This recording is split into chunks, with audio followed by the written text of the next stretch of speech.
In this video, we're going to see how to whiten teeth with Photoshop Elements. We'll see how to go from this to this.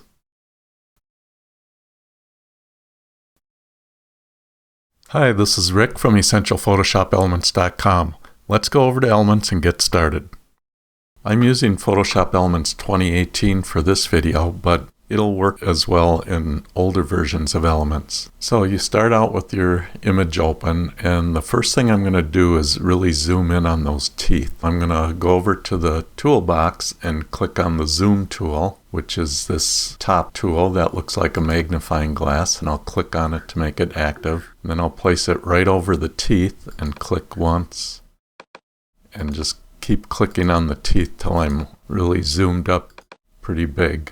That's probably as big as I want to go right there.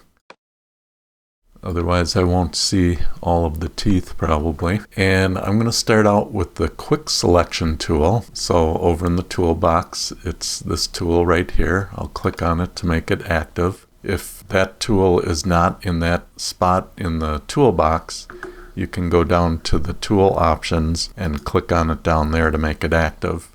And now I'm just going to click and drag over some of the teeth. And I'll release the mouse button, and when I do, it kind of snaps to the edges of the teeth, which is what I want.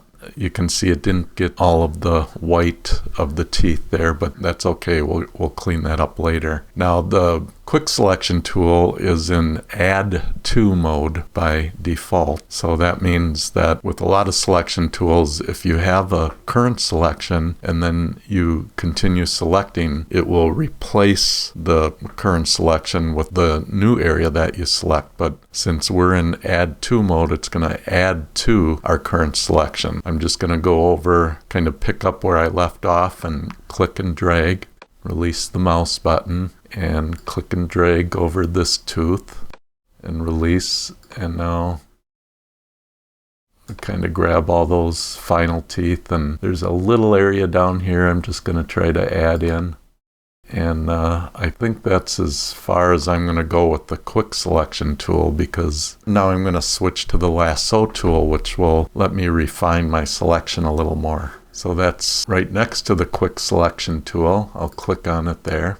This tool does not automatically go into add to modes, but I can get it to add to mode by holding the shift key. Now watch my cursor when I press and hold the shift key. See how it turns into the icon with a little plus sign? That means it's going to add to my current selection. So while holding down the shift key, I'm going to click right inside of my selection, kind of where I left off on this edge, but inside of the selection. So I'll click once, and now I can release the shift key, and it stays in add to mode. And with the lasso tool, you draw the edge of the area that you want to select. I'm going to just slowly approach this last tooth and just draw right around it.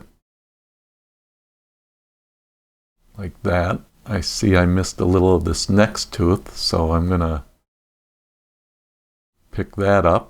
And now I'm going to go inside of my selected area, and I want to go close to where I started adding, which is about right here.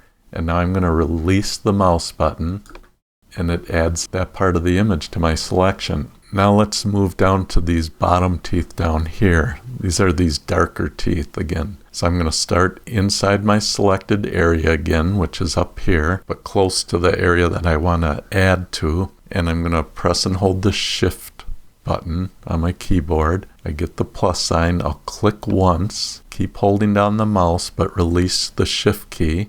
And now just drag over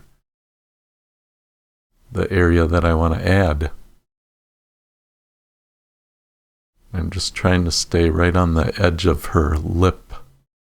And now I'll go into my previous selection again and go close to where I started, which is right here, and release the mouse button. And now that section gets added. There's a little bit right here I'm going to add in, so press and hold the shift key, click, release the shift key, drag around there.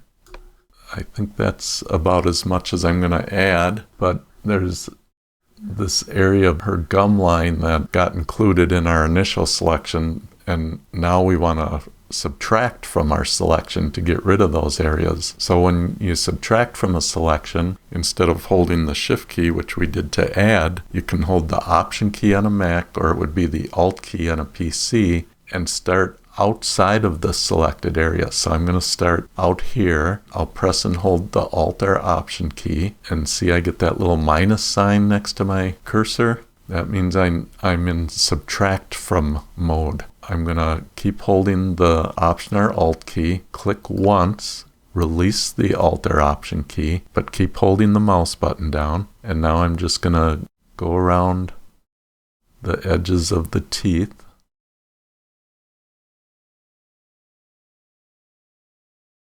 And just get it the best you can. It doesn't have to be perfect, because you can clean it up again if you need to. So I'm going to go outside my selected area again and move my cursor close to where I started subtracting from, which is right here. And I'll release the mouse button. And now that whole section has been subtracted from my selection. Now I have a few more areas over on the left side here. So I'll go outside my selected area, hold the Option or Alt key, click, release Option or Alt, and go around the edges of my teeth again. I'll just do this little section, and I'll release the mouse button.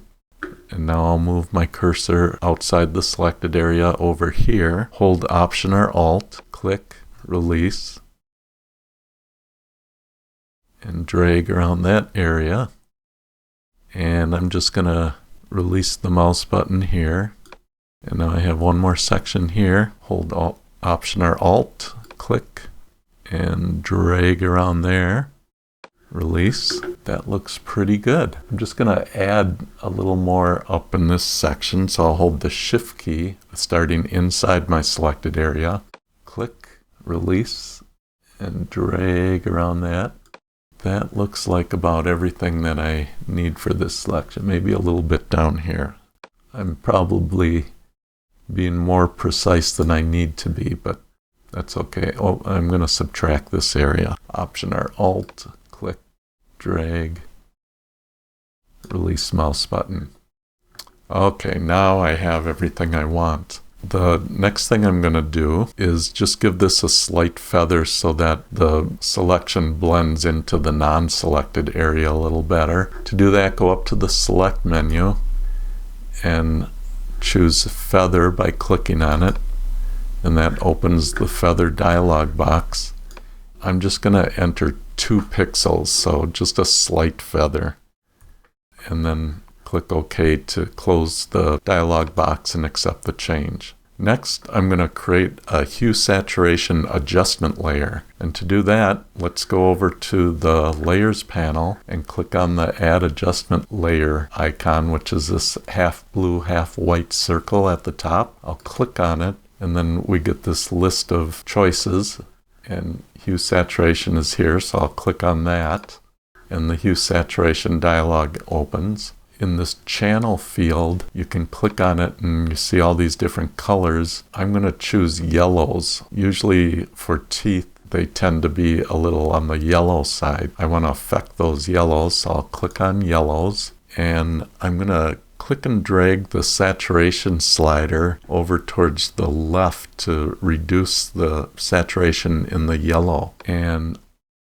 I probably don't want to go all the way to 100, although maybe we could in this case. But sometimes if you go all the way over to the left or minus 100% saturation, which means it turns completely black and white in the yellows, you'll get kind of a gray effect. So I like to stay a little short of 100. I'm going to go to minus 80. And then I'll release the mouse button. And now I'm going to go down to the lightness slider, and I'm going to drag that over to the right to lighten up the yellows a little bit. So just click and drag on that button, and You can see the teeth get a little brighter as I do that. I'm going to bring this to about 70. Release the mouse button. And now I'm going to go back up to my channel and I'm going to click on where it says yellows and I'm going to choose master.